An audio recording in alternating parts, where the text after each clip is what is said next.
Delighted to be in conversation with Sadhguru. What we'll do today is explore over the next hour or so what I'd call moral dilemmas. Moral dilemmas, various sorts, particularly with reference to the corporate world, and maybe give a different look to it, a different look to this whole context from the point of view what I'd call a mystic's eyes. Thank you, Sadhguru. Before I venture there, I want to just share with you, my first experience of seeing Sadhguru. That was on a flight to Davos, and he was sitting a few seats ahead of me, and I was struck. What came to my mind was, who is this mystic? Because I could not place him as an Indian, because the way he has his turban, well, it is each one's eyes and how you behold somebody. And it's only later that I got to know that this was the Sadhguru jaggi, vasudeva. Sometime I take off the brown coat. Yeah, maybe, he has that ability, I would say. In any case, that was that year, 2006, if I remember. He spoke of something very interesting. He spoke of something which he called inclusive economics. Inclusive economics wasn't a phrase anybody used 6 years back.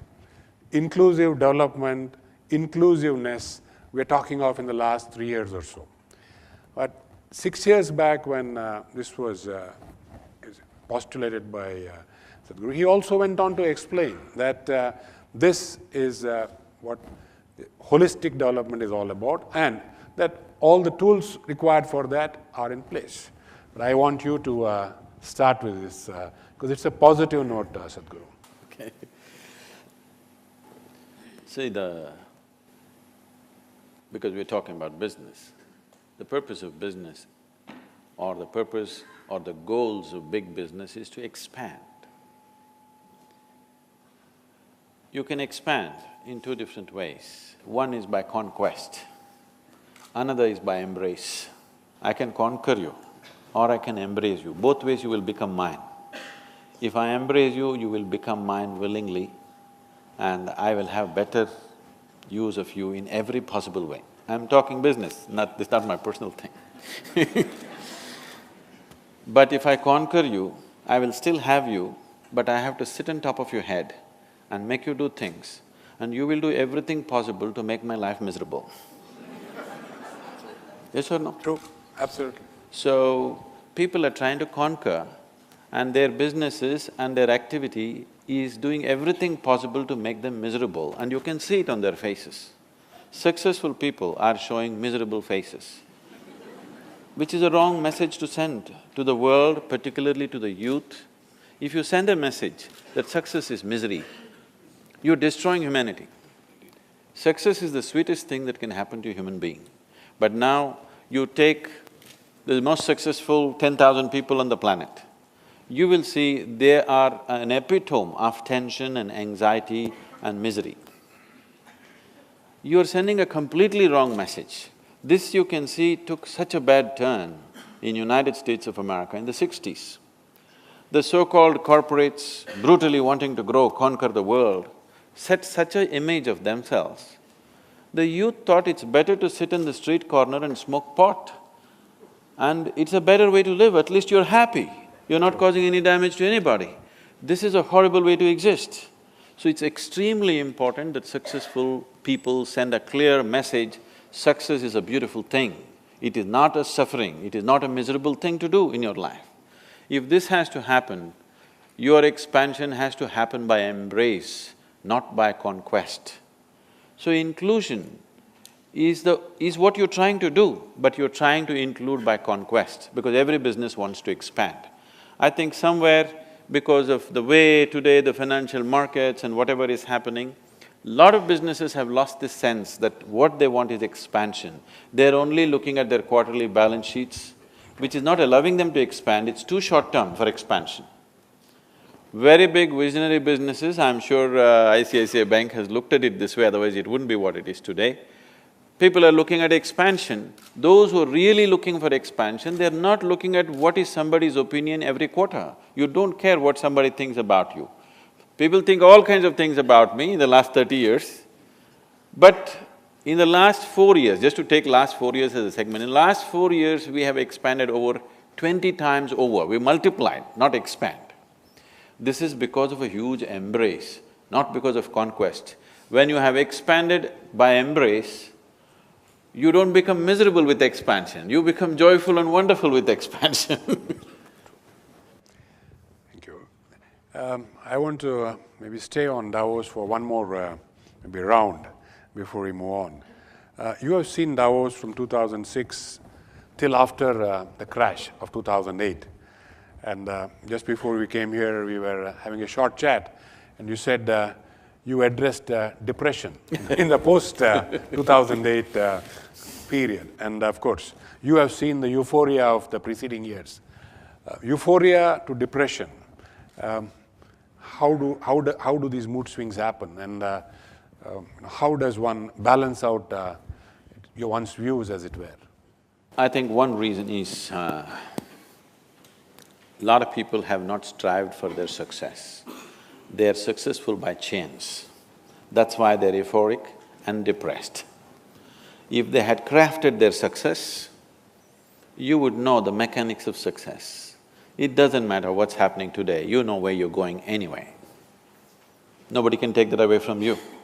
So people who do not know the mechanics of what they're doing, the fundamentals of what they're doing, by chance, because of situational help, somebody becomes successful, he is euphoric, he thinks they're hitting a lottery, they're not successful. Hitting a lottery is not success, it's just chance. So because of that, you see too much of these swings. And anyway, as I was telling you, they asked me to handle this session called recession and depression.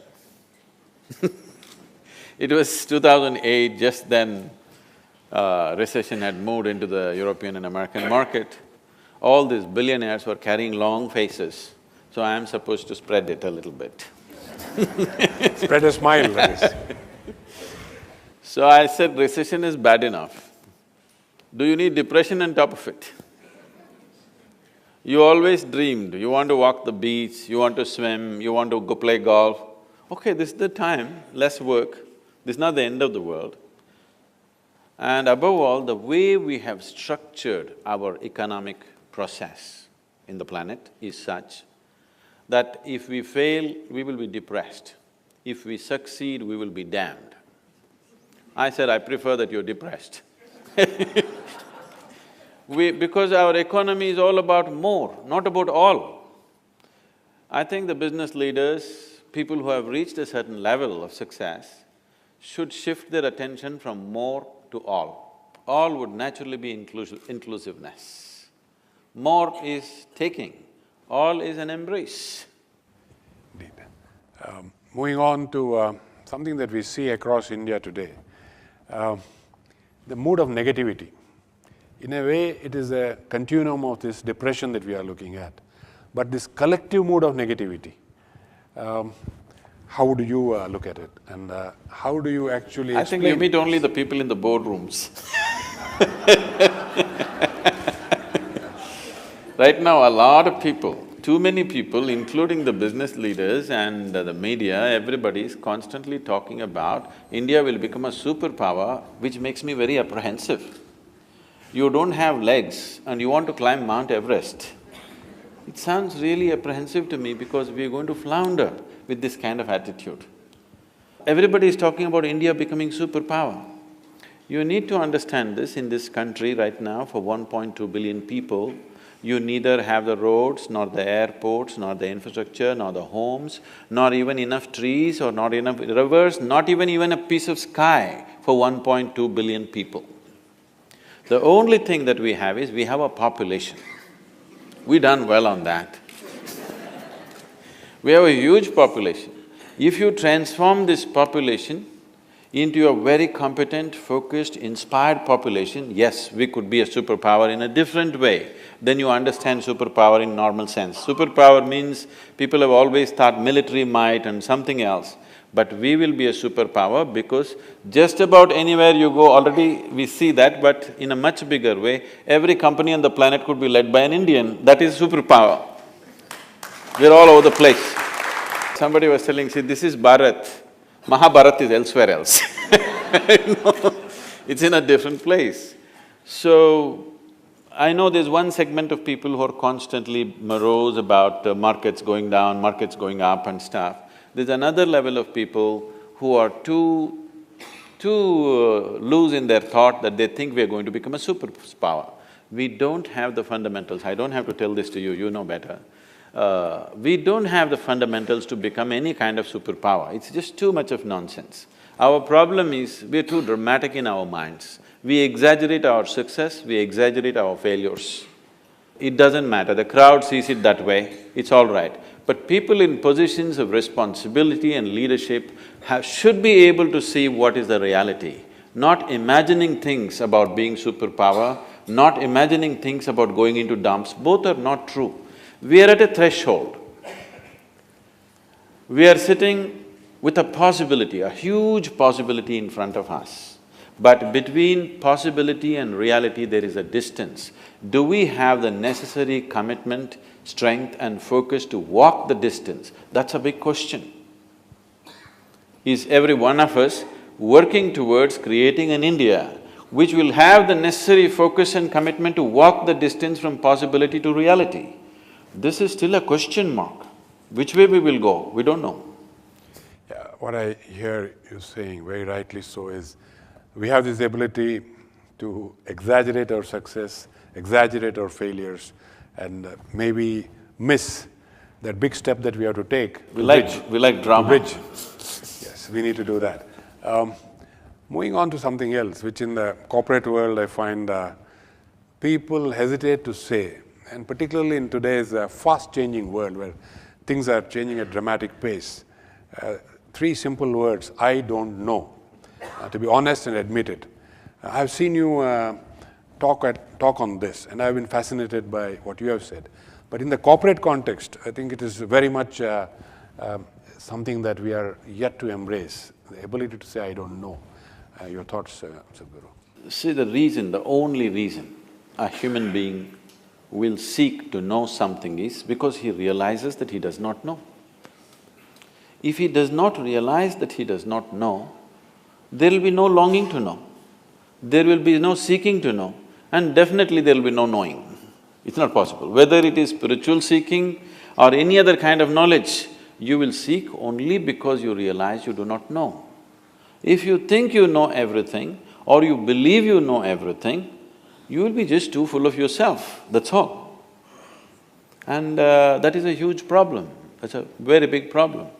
Though we have a culturally cultivated humility that you see all over the place, everybody is like this only, but still too full of yourself. When you bend, nothing goes out of your head. It doesn't make any space, I'm saying.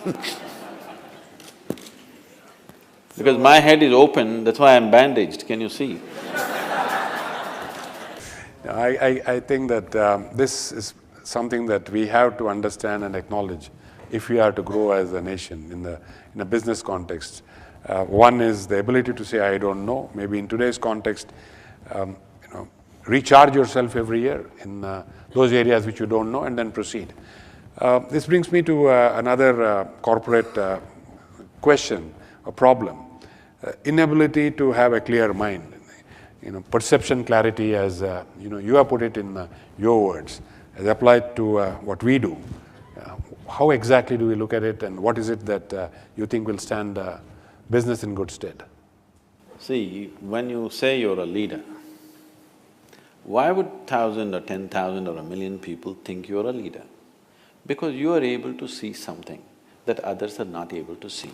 You have a little higher perch for some reason, for whatever reason, or you have a third eye or whatever. You have for some reason you are able to see something that everybody else is not able to see. That's the only reason why you will naturally become a leader, unless you are a Maharaja's son and we have to bear with you. If you have grown up to be a leader, that's the only reason.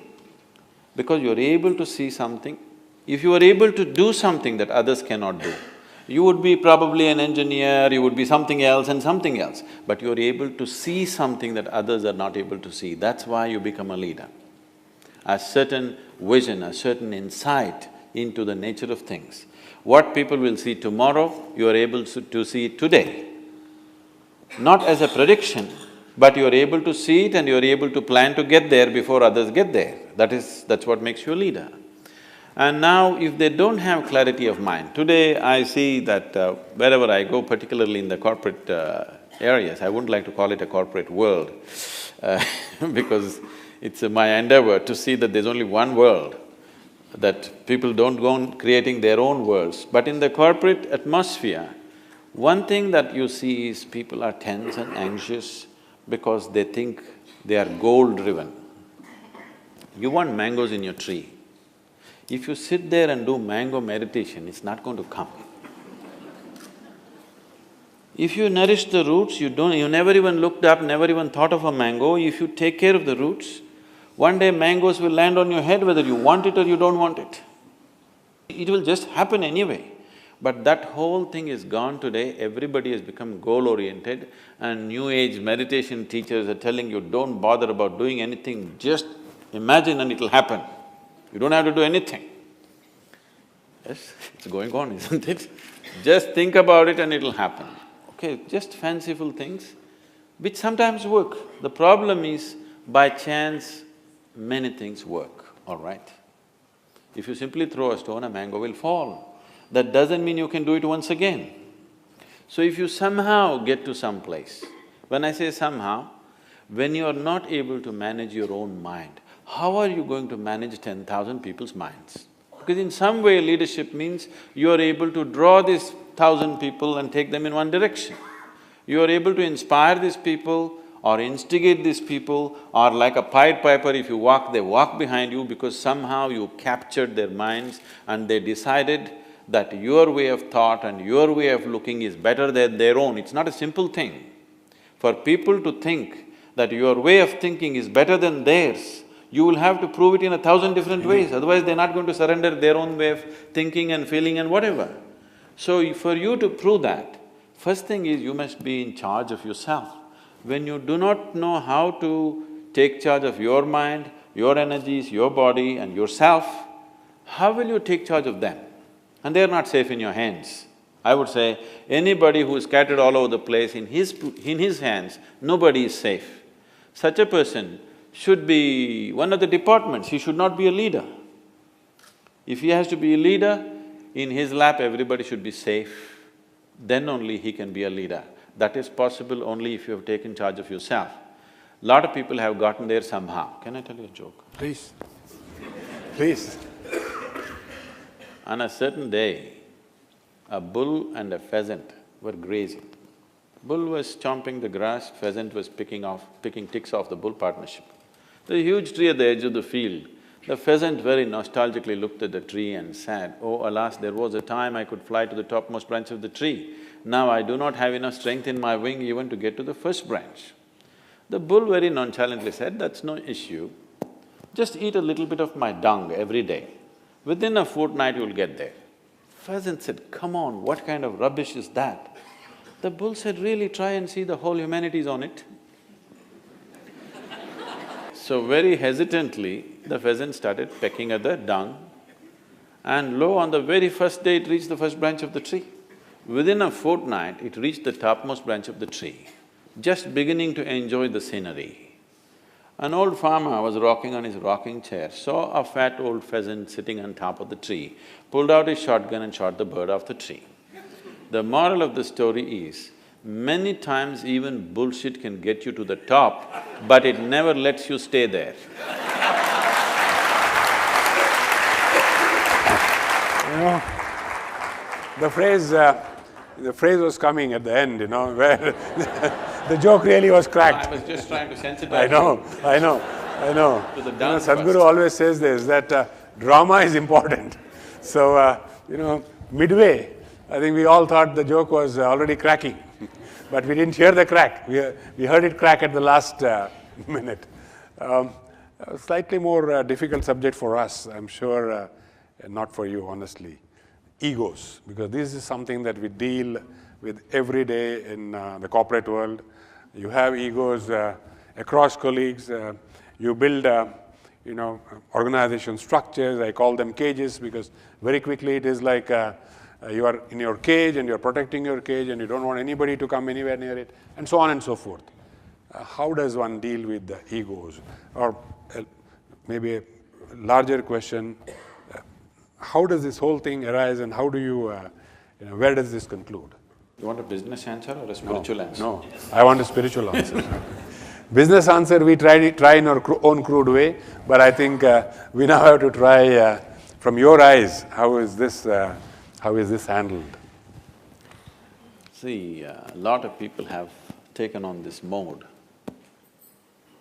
Whenever they do something nasty, they would like to blame it on you, but you are not willing to take it. So they blame it on Mr. Ego. Where is this Mr. Ego? He only comes in when you're nasty. When you're beautiful, when you're joyful, when you're loving, when you're wonderful, Mr. Ego is absent.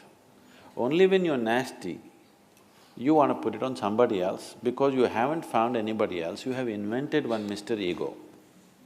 There's no such thing. It is just that human beings are right now in a condition where sometimes they're pleasant, sometimes they're unpleasant, sometimes joyful, sometimes miserable, sometimes wonderful, sometimes horrific. This is what they are. Is there anybody here who is 24 hours good? Oscillating. This moment you're wonderful, next moment you're nasty, isn't it? So, because of this volatile inner nature, because it's not established, in the yoga we say, yoga saha kuru karmani, first establish in your yoga, then act. That's not been done. First is action. When you have first action, this is what happens. Because you're unsettled, you are going from pleasantness to unpleasantness just about any time with smallest instigation, you have invented Mr. Ego. See, if you say, me and my ego reside within this body, what it means is, there are two of you. If there are two of you, that means you're either schizophrenic or you're possessed. You need either a psychiatrist or an exorcist. You're not sure what is your problem. So there are no two people. There is only one person here. You are an individual. If you are an individual, what it means is the very word individual comes from the word indivisible. That means you cannot be further divided. If you are an individual, you understand that I am sometimes so nice, sometimes so horrible. If you just realize this, would you want to be horrible? You will not want to be horrible. But this one thing they're dodging by inventing Mr. Ego. When people come and ask me, Sadhguru, what to do with my ego? Give him to me, I'll kill him right now. Where is he? No, he comes once in a way. Whenever you want to pass the buck to somebody, he's always there ready. Instead of that, some people don't go through all that. If they become little religious and if they think they're spiritual, what they will do is, they will give up their ego and they find God. All the nasty things that they do, they say it's God's will. They're taking instructions from Him, so you can't argue. People have waged wars, they've done horrible things to each other, the nastiest possible things they have done to each other because they were taking instructions from God. Others are taking instructions from a local guy, which is Mr. Ego. Sadhguru, I think in the corporate world, we have to do something painful a lot of times. Build businesses and then destruct businesses. And Jack Welch was probably one of the masters. He said that if you're not number one or two in any business line that we are going to cut you out. I think he was a brave leader and built a great company. Not all leaders find it easy to nurture something. And in your phrase, you say nurture and butcher. We may not use that phrase, but it's exactly what we have to do, but we fail at it. I want your views on this. I think on some of my books, I think one of the quotes that they have put, I think they printed, I don't know if they're still using it, at one time they were using it. I said a guru is a butcher. And a very difficult butcher because he has to lovingly nourish something and then when it's ripe, he has to slaughter it. So this is a thankless job because you nurture something, when it's ripe, you have to cut it open. So if corporate leaders are doing it, well, they're very close to me. But I think they're not doing it. They're getting very attached to what they nourish and they don't do it when they have to do it. That is because they have too much of themselves in what they do. See, the beauty of action, any action that we perform in the world, the beauty, the pleasure and the joy of action, a human being will know only when he has no need for activity. If I sit here like this with my eyes closed, I can sit here till I fall dead. I won't have any interest, it doesn't matter what drama is happening, I won't open my eyes if I have to, if I don't have to. But at the same time, right now I'm on 20 hours a day, 365 days I'm on and on, because something needs to be done. So are you performing action because it's needed to the situation in which you exist? Because the action is always about the situation, but right now that's not how it is with most people. The action is about them. They are trying to make themselves something with action. This is the wrong way to approach, you're putting the cart before the horse. See, your action is actually an expression of who you are. Instead of that, people are trying to perform action and become something. You first become something and then you act in the world, these problems will not exist. What is needed, you will simply do. You will neither call it nurturing or butchering or anything, you will simply do what is needed. Right now, so many unnecessary things human beings are doing on this planet because it's about them, it's not about the situation in which they exist. So very right. I think in the corporate context, it's probably the most difficult thing for most people to do. They probably develop some attachment which they cannot let go. And they're like grandmothers. Like grandmothers. They're like grandmothers, so… They were ready to die, but once the grandchild comes, they don't want to die. It's wonderful. Wonderful. Again, in the corporate context, you learn, you devote and you work.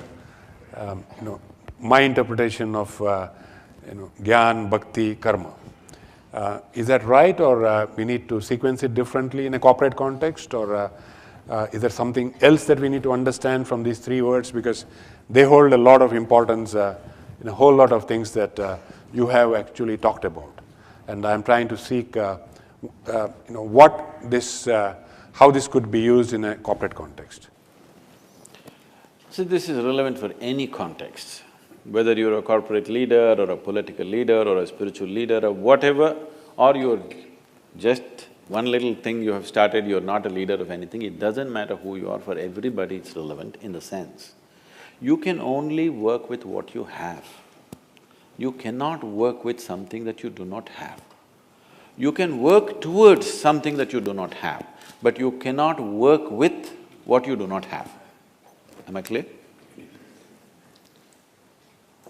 We can work towards something that we do not have, but we cannot work with what we do not have. We can only work with what we have. So right now when I say what we have, the only things that you have as a human being right now is your body, your mind, your emotion and your energies. These are only four things you have. Rest is all imagination. Imagination helps to sleep well tonight,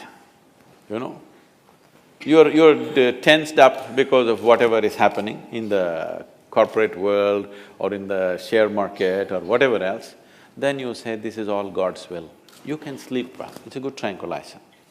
When Marx said, it is the opium of the masses, people took it as something negative. It is not a negative thing. Lot of people are able to sleep only because they believe in God, otherwise they wouldn't be able to sleep. This is a very inexpensive psychiatry, you understand? Really.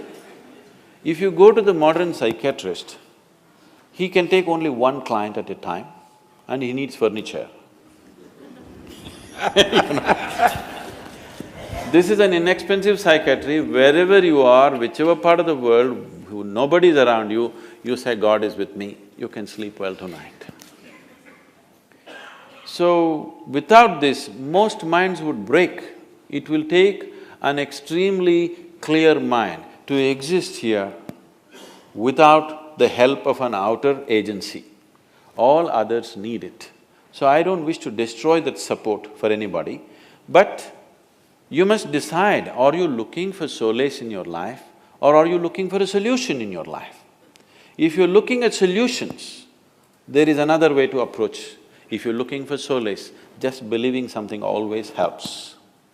So when you are a leader, I believe, it's eroding these days looking at many leaders, but when somebody says he's a leader, I believe he's a solution for millions of people who are not able to find a solution by themselves for whatever reasons. Yes? That's what a leader is supposed to be. But right now, in this country, you can become a leader if you create a problem. You don't have to find any solutions. Please don't take my advice, nobody should take my advice because you're Mumbaikars, I'm afraid of you.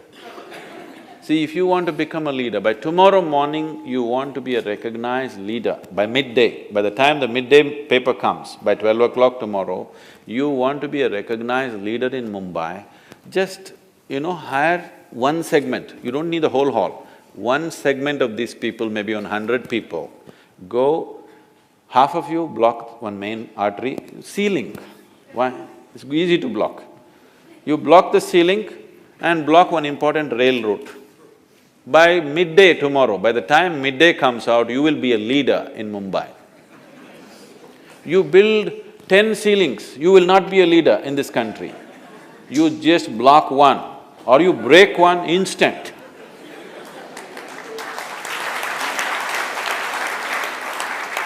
So this is something that has to change in the nation's consciousness, that people who create problems, we are identifying them as leaders. This is a hangover from the Satyagraha days of Mahatma Gandhi. But Mahatma Gandhi was putting spanner in the works for an occupation force. Every day he will call for non-cooperation, Satyagraha, he will fast and putting spanner in the works essentially. Their industry, their business, if it flourishes too much, he will put spanner in the works so that there is an impetus for them to leave, so that it's not too lucrative for them to stay forever. That's understandable, it was fantastic technology, without killing people, without fighting a war, an effective way of doing it, and he did it successfully, that's great. But that hangover is not gone in us today. Even today, I see chief ministers who are fighting for their right to call for a bandh. Stopping the nation is one kind of technology, making it happen is another kind of technology. But there is going to be respite for us because this whole leadership business, if you look at it, say a few hundred years ago, the most dominant leadership on the planet was always religious leadership. Then slowly transited into the hands of military leadership. From there, in the last 150 years, gradually it moved into the hands of democratic leadership. And now, in the last 2 decades, and particularly in the coming 2 decades, you will see leadership will largely move into the hands of economic leaders, business leaders. They will dominate, already it's beginning to happen. So we have moved from the shackles of religious dogma to the tyranny of military leadership, to the confoundedness of democratic leadership. Now will the business leadership deliver? That's a question.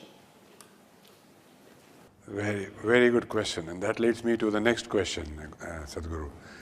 That is, and I know you have very interesting views on it, so greed. I'm talking of in the corporate context, and we'll explore many hues as we go along of greed, but I'm sure we would all very curious to hear your views. See, once we have chosen, there was a time about 20 years ago, 25 years ago, when India was vouching that we are a socialist country. Socialism is a watered-down version of communism. When you don't have the courage to be a communist, you become a socialist.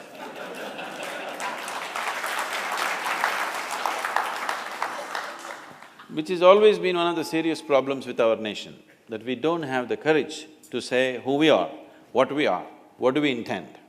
We'll always beat about the bush, we always beat about the bush, which leaves everybody in confusion, because nobody knows where we want to go. So, communism as an idea is a fantastic idea.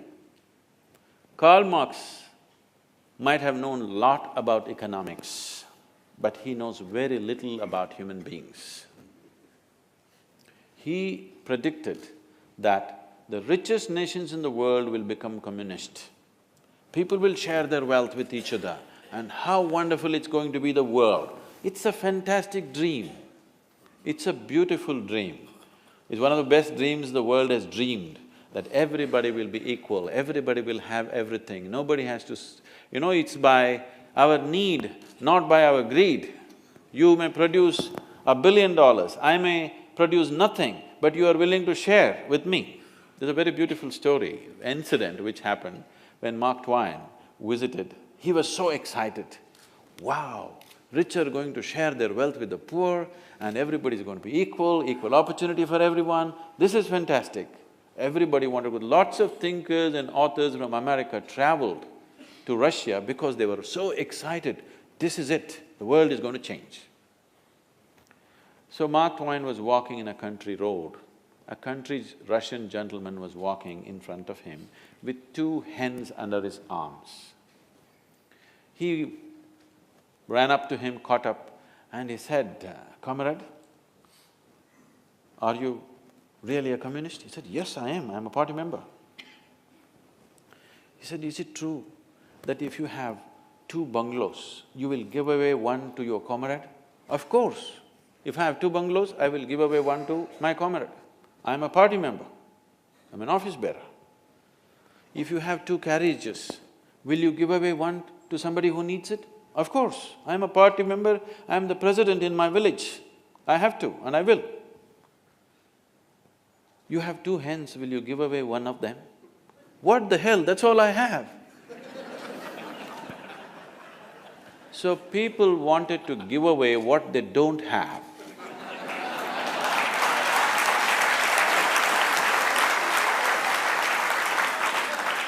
So when the poorest of the poor on the planet started talking about communism, communism became ugly.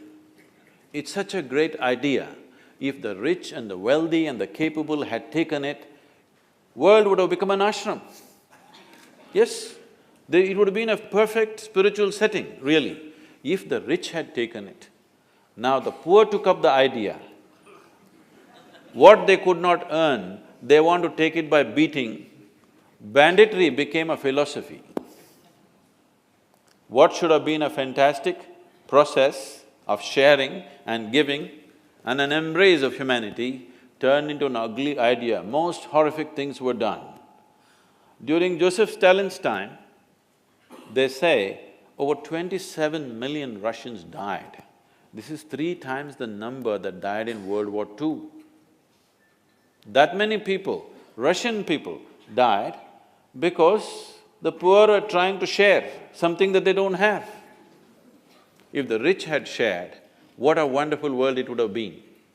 And the poorest of the poor talking about communism made it ugly. If the richest and the most capable on the planet had spoken about communism, it would have been the greatest idea. So we gave up that idea and now we chose capitalism. Somebody very prominent in the world declared capitalism is dead, So, I was with him recently and he was talking, see, they printed like these headlines that I said capitalism is dead. Why it was called capitalism is because capital was only with certain people at that time. Now you have come ICICI Bank, I can also have capital. Indeed. Somebody else can also have capital. This was not the reality of the world 100 years ago. Only a few people on the planet were capable of capital. Nobody else had capital. So it became titled as capitalism. Now we are calling it market economy, driven by the market. Market means profit. No profit, you shouldn't talk about a marketplace. And when you have set up such a system, there is no room In your vocabulary, there's no room for the word greed. If you use the word greed, what it means is you're operating market economy with communism going around in your head. Only if you're a communist, you can talk about greed. If you're market economy, don't talk about greed, talk about better laws. If somebody is making $1 billion per day, let's tax him. 900 million you can tax him and that will be distributed anyway. But enough to give him incentive to go on, not to take away his spirit. So this is how capitalism is managed. Here you don't talk about this whole corporate social responsibility, I think it's funny. It is just an eyewash. Instead of that, the government, if the administration, if it has the necessary sense, you can bring the right kind of policies where businesses can grow unbridled, but it will naturally benefit the rest of the society. This can be done with simple laws, taxation and other kinds of laws. Business laws can do this. There is no need to talk about service, there is no need to talk about greed. Everybody can live with dignity because if you are the receiving end of the service, you lose your dignity. If you are at the giving end of the service, you go to heaven, both are wrong. What I hear Sadhguru saying is profit is a good motive, and if you call it greed, that greed is good. And greed is I good. think that is something that, profit is something that Now, if you look at the definition of greed, what is greed? See, for somebody who is walking to his workplace or his home, somebody who rides a bicycle and refuses to take him on the bicycle is greedy man. Somebody who is riding a bicycle sees a man driving a Maruti car and he thinks he's greedy. Just single man driving a Maruti car, he could take me, his family and my family in the Maruti car because Indians are able to squeeze, you know. A man who's driving a Maruti car, when a Mercedes or a BMW whizzes past him, he says vulgarity of greed. A man who's driving BMW looks at a man who's driving a Bugatti and he thinks that is greed. So who is to set this definition for what is greed? I'm saying once you have chosen market economy, there is no room for that vocabulary in your life. You understand greed is the driving force. Now, it is for the laws to manage the greed so that your greed benefits everybody else. In African lore, there is a saying, when the lion feeds, everybody else gets fed. So if you're a lion, you have a big capability, when you feed, it is the laws which should make it in such a way, if you make profit, everybody should live well. Instead of talking about greed and service and corporate social responsibility, I don't know why they're deviating themselves into all this So stay focused on maximizing profitability. Yes. Tax appropriately and let everybody grow. For the corporate world, a slightly more difficult question, integrity, because that is something that is today seen as at a premium. Exploring this whole issue of integrity a little more, corporate world you come across what term as shades of grey. Are these artificial, like the ego, or are they real? And what drives them, and how do you actually put them to rest? Because this is surfacing more and more, and the excuse is, well, it was grey, so I chose a particular path. See, in human life, whether it's personal life or corporate work life or social life, you cannot eliminate the grey.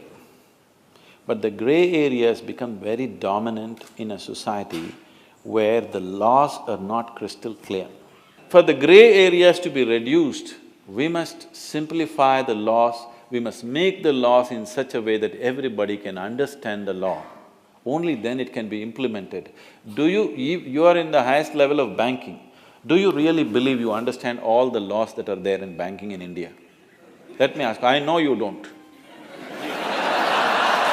Because… You said it. Because nobody can understand this. It is such a confusing nonsense that you leave so much grey area. Now the only thing you can tread is grey. When half the street is grey, you will naturally go. So basically you're saying, yes, it is, you need to be clear in your mind and then take the path which you think is appropriate. What I'm saying is, we are leaving the law-making, as I said, we are in the transition where economic leadership is going to become more important in the coming years. It is time that economic leaders, significant leaders like you, take this step that you have a role in the formation of economic things in the country. Right now, political leaders who have no clue about what it is are trying to do it. You look at the budget, it's a political statement, it has no economic consequence, it's a sad thing. A booming economy is being systematically dismantled, that's how I see it, that's my understanding, I don't know how you see it. A very booming economy is systematically being dismantled, it's not necessarily because they intend to do it, simply because you're ham-handed, you don't understand what it is about. Economic leaders must take part in making the economic laws. Now, the reason why this is not allowed is, business and corporate leaders are seen as vested interests. So one important thing that you mentioned about integrity is that the business leaders should be able to shed this tag of being a vested interest. This is a high time. As I said earlier, will the business leaders deliver? Whether they deliver or not simply depends on, are they able to shake off the vested interest tag? If you shake off the vested interest tag and build a trust with the people, then you will see economic leaders will participate in making of the economic laws. When that happens, we can reduce the gray areas considerably and we can set up highways to development, not obstacle courses. A complex problem because once you bring in vested interest, it gets even more complex. I want to go on to something again in the corporate world which which we face. And you have used a phrase, coming, going and staying. We are seeing that happen in the corporate world with all the constituents or major constituents or people. The approach is you come and you think of going even before you come.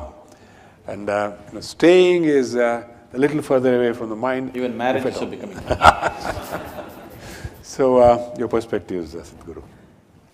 You see, because as we looked at a corporation as a whole also is thinking in terms of short-term benefits. There is no long-term commitment to what they want to create. Individual human beings also taking the same attitude. No human being can create anything truly wonderful if he is not absolutely devoted towards what he wants to do. Whether it's sports or economics, business, spirituality, it doesn't matter whatever. No human being will raise beyond mediocrity if he's not devoted to what he's doing. That means if you're devoted to what you're doing, the consequence of your work is not even an issue for you. What you're doing is the main issue for you. Now, whether you stay in this company, that company is not the problem, but you want to create this is the problem. If you have that focus, then where you are doesn't matter, benefits will happen. The chances of you coming and going is very limited because you would like to, because it takes a certain amount of time to build teams, it takes a certain amount of time to evolve into a trustful position in any organization. Without people around you trusting you, without people around you looking up to you, nobody is going to achieve anything significant. Only they may get better salary. If somebody gives them few thousand rupees more somewhere else, they keep shifting. That is their commodities in the market, you can pick them and drop them. As people come and go, you also pick and drop because they don't show that commitment. So, for those who are aspiring to be leaders, it's very important. The question is not about what is the consequence of your work. The question is about, are you committed to creating whatever is valuable for you, whatever you think is truly valuable in the area of work that you're doing, are you committed to this? Without this commitment and devotion to what we are doing, humanity will not, individual human beings will not raise beyond their mediocrity. It'll be only about counting money, which will not mean anything beyond a certain point. When you're earning only 500 rupees, a 100-rupee increment will mean a lot to you, but after some time, it is not something that even concerns you. What you're creating, what you're doing, what the situation allows you to do, whether you can find expression to your talent or not is the important thing. Instead of creating that space, if every 2 years you're shifting here and there, you lose out on that possibility of being a full-fledged human being. Instead of that, you will settle for being a commodity in the market. Very true. A lot of times in the business world, as in outside life, you try to say, I'm doing this for the greater good. And people don't try to probably see where to draw the line. And for example, would you lie in the greater good sort of situation? I think most people already know it. I came on the television, somebody asked me, Sadhguru, would you lie? When would you lie or something like that? I said, whenever necessary. So they went on playing this thing on the television. Sadhguru says he will lie whenever it's necessary. So obviously one who says he will not lie is lying. Because the definition of what is a lie has to be established within you. Now, you are trying to create something for everybody's well-being. The thing is to make it happen. You are going by verbal realities. What is true and what is not true verbally is not the thing. In reality… So right now, let me ask a simple question to all the audience. See, right now, there is one new kasab walking on the street. I was there also. He asked… because he wants to find a packed house for his work. He asked, are there people in the hall? Tell me, shall I lie or tell the truth? You tell me, accordingly I'll do. Should I lie to him or tell him the truth? I will lie to him without batting an eyelid. I will. If you don't like it, I can't help it, that's how I am. Yeah, and that's a very, very, very perceptible… Because the question is, are you ruled by morality or are you ruled by your consciousness of inclusiveness? That's a big question. Are you existing here as a piece of life or are you existing here as psychological structures of morality? I am here as a piece of life. My life reverberates with every other life and I will do whatever I have to do for that, whatever. So there is a concept of greater good, as long as the good is something that you can clearly identify, evaluate and then take a view on. I wouldn't say greater good or lesser good. Is your action inclusive or exclusive? That's all the question is. Inclusive means you're trying to take everything inward, exclusive means you're trying to push things out. Whenever you do something, will this lead to a larger sense of inclusiveness or will this set up exclusiveness? This is the question, this is the only crime on the planet, isn't it? See, nobody has to tell you, nobody has to teach any human being, do not cut up your child, do not cut up your own little finger. No such thing is needed because what is a part of you, with that you are safe. What you think is not yours, that is where the problem is, isn't it? Someone said, you know who, he said the other is hell. If you think there is something other than you will start creating hell anyway. If you see everything as a part of yourself, then whatever is needed you do. That was very well put. In fact, it drove home the point so well and you used such an example where nobody felt guilty in taking a view. I'm saying this because some time back, the same question was posed by a professor in a different way. Same situation. He says, to find out where this person is going to next attack and or do something, we need to torture him. Will you torture him or not? Now, I think the example that you used brought out the morality of it very clearly. That is it an inclusive act or is it not an inclusive act? And you take a view based on that. No, we have found better solutions. In India, because we are a land of truth, we have a truth serum. We don't beat them anymore. The question I have is still in the corporate world. One big issue that is coming up now is work-life balance.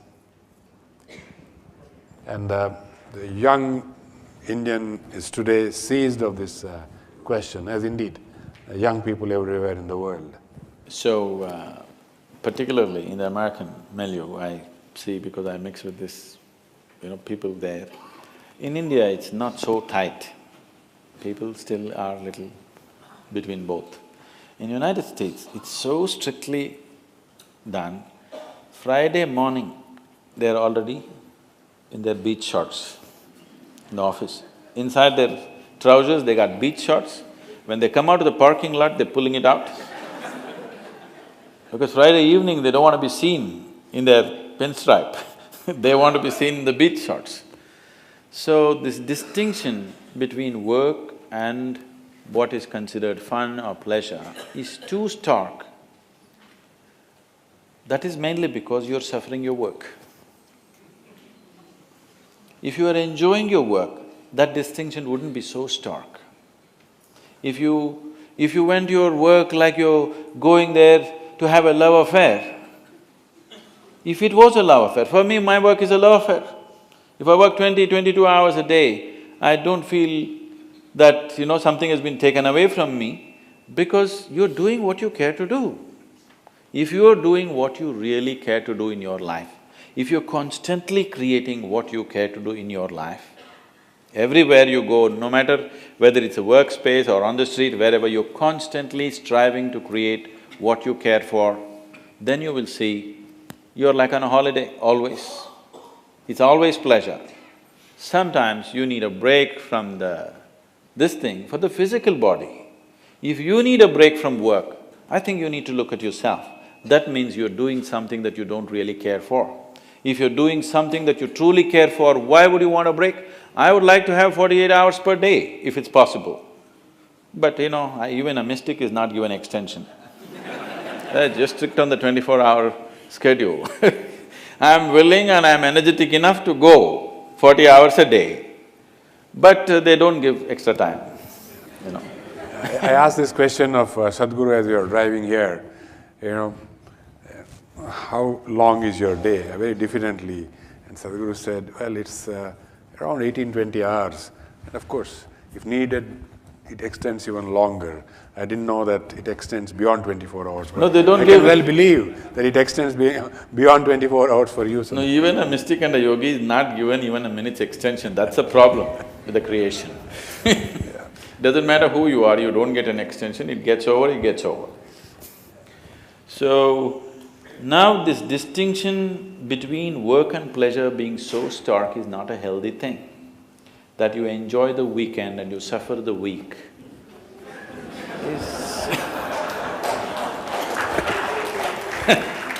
is not a good way to exist. The last question I'll ask before we open it up is to do with social media and the rise of social media. How do you see that impacting our lives? And as broadband connectivity grows, and it's growing at a rapid pace in India, I think 1 billion Indians will be connected and could be participants in this big net, as it were. I even met the person who started this Facebook thing. And about 8 months ago, I was telling my daughter, show me this, what is this Facebook, I've never seen. She said, oh, this is not for you. I said, why is it not for me? Am I so ancient that I can't book up somebody's face? She said, that's not it.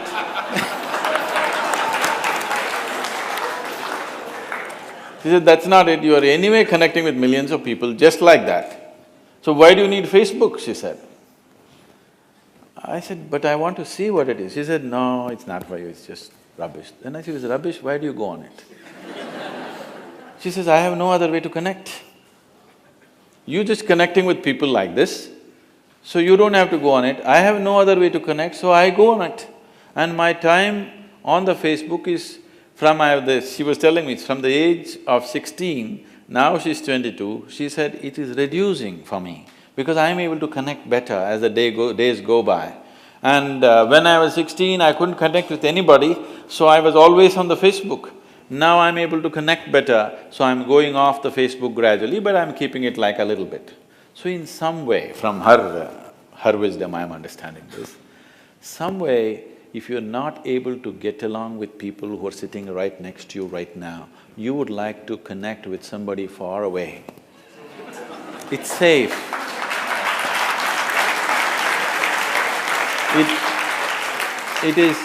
It doesn't cost anything. If you have to fall in love with the person who's next to you right now, it costs life. You have to give away a part of your life, otherwise it's not going to work.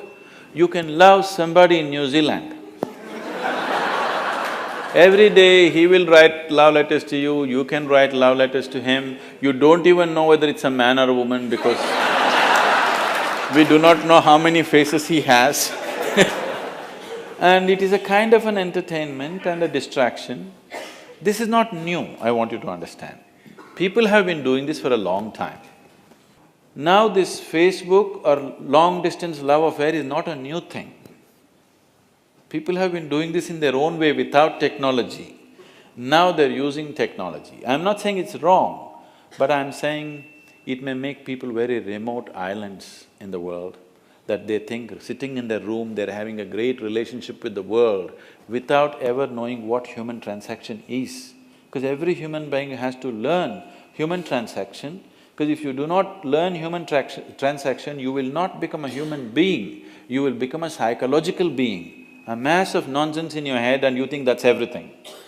Only when you transact with people, when there is giving and taking and the borders are crossed and somebody irritates you, somebody steps on your leg and somebody steps on your head and they do all kinds of things. When they do all these kinds of things, you understand your limitations, your boundaries, your struggles. This is very needed for human growth. In some way, in one way it is enhancing, but in another way it is making lots of people a kind of islands. So what I would say is, technology has no quality of its own, it's just an enabling. How we use it, it can make us or it can break us. So it is left to the individual and it is left to the cultures, left to the educational institutions and people who are educators who are involved in it, to bring this awareness into the child that technology is made for our well-being, not to destroy ourselves.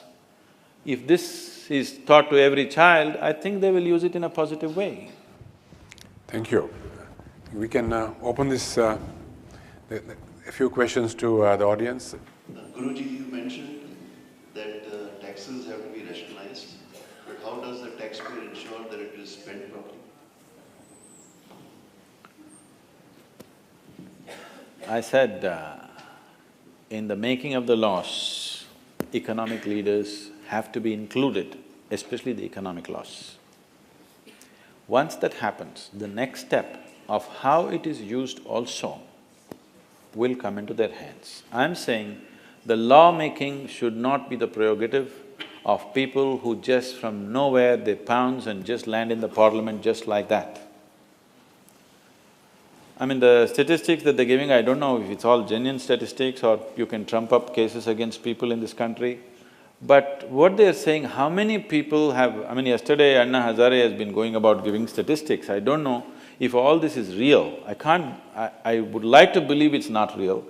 Number of people against whom murder cases are there, number of people against whom rape cases are there, number of people who have other kinds of criminal cases against them, convictions must be true, cases may be trumped up. When you look at this, if these people are going to decide how the money is going to be used, we very well already know how it's going to be used. Now the thing is, we have come to a place where people are not even expecting integrity from the political leadership. Even that expectation is gone. Even if there is somebody with some integrity he comes, we already branded him that he's no good, anyway he's going to be a thief. If this has to change, one thing is corporate leadership has to show a different dimension of integrity and they should get a foothold into the lawmaking process, particularly concerning the economy, because today almost everything in the country is determined by an economic process. The whole world is like this. There was a time when countries were divided in terms of ideologies and stuff. There's only one ideology, are you successful or not in the economic market? So when that is the mode we have taken, I'm not saying this is an ideal thing, when that's the mode we have taken, we better succeed in that. See, you start playing football and now you want to take the ball in your hand and run away, that is destroying the game. You've chosen to play football. In football, you have to run with the same 2 feet and also kick the ball, which makes it little less efficient. If you take it in your hand and run, you could be more efficient, but you've chosen to play football and that's the way you play it. You can't change the game in the middle of the game. Suddenly you can't say, I will play some other game, okay? Now we have chosen a market economy, our business is to make it a successful process which will bring well-being for all the people in the country and in the world. If this has to happen, people who are the real participants in the economic process, which is the economic leaders and the business leaders, they must have a role in making of the law and to some extent in the enforcement of the law. Otherwise, how? Thank you, Sadhguru, on that note. Wealth to well-being and all the challenges in between. And we explored a whole range of issues, most of them relating to the business world, the corporate world, a few of them to the real life beyond the corporate world, and I'm sure we are all the richer for it. Thank you very much.